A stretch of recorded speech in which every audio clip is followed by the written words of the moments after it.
ఇలా BJP BRS పడితే మేము వాళ్ళు కలిసి పోటీ చేసాం ఎప్పుడైనా? బీఆర్ఎస్ కాంగ్రెస్ కలిసి పోటీ చేసింది, బీఆర్ఎస్ కాంగ్రెస్ కలిసి పోటీ చేసింది. మేము ఎప్పుడు బీఆర్ఎస్తో పోటీ చేయలే. ఇవాళగా రేవంత్ రెడ్డి గారు ముఖ్యమంత్రి కాకముందు ఏమన్నాడు? నేను ముఖ్యమంత్రి కాగానే మా ప్రభుత్వం రాగానే చూడు, నన్ను చూడు, నా అందరం చూడు అన్నట్టు వెంటనే కేసీఆర్ అవినీతి బయటపెడతా జైలుకు పంపుతాడు. ఫోన్ ట్యాప్ కేసు జైలు పంపినా, కాళేశ్వరం సిబిఐ అంటాడు. సిబిఐకి ఏం రాసినావు నువ్వు? జరిగిన వాస్తవ విషయాలు రాకుండా ఏదో చుట్టూ మంత్రంగా రాస్తే ఇంకా చెప్తావా?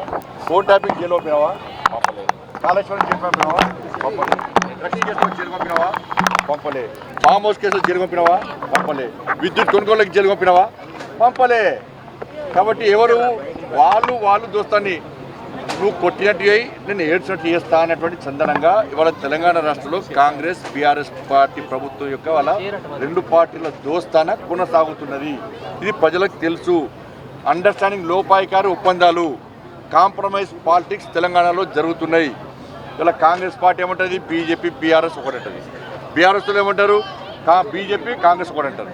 వాళ్ళిద్దరు ఒకటనే విషయం వాస్తవము. అందుకే అవినీతి విషయంలో ఇంతవరకు కేసీఆర్ కుటుంబంలో ఏ ఒక్కరిని మీద చర్యలు తీసుకునే దాఖలాలు లేవు, ఒక్కరిని అరెస్ట్ చేసిన దాఖలాలు లేవు. సార్ అంటే ఇక్కడ కూటమి సర్కారు ఉంది, మీరే చాలా బాగుందన్నారు. మరి వచ్చే ఎన్నికల్లో అంటే మీరు ఏకపక్షంగానే అక్కడ వెళ్ళే అవకాశం ఇప్పుడు దాకా మీరు చెప్పారు. లేని పోనీ ఎది పెడతారమ్మా, కొట్టాడరు మాట్లాడారా?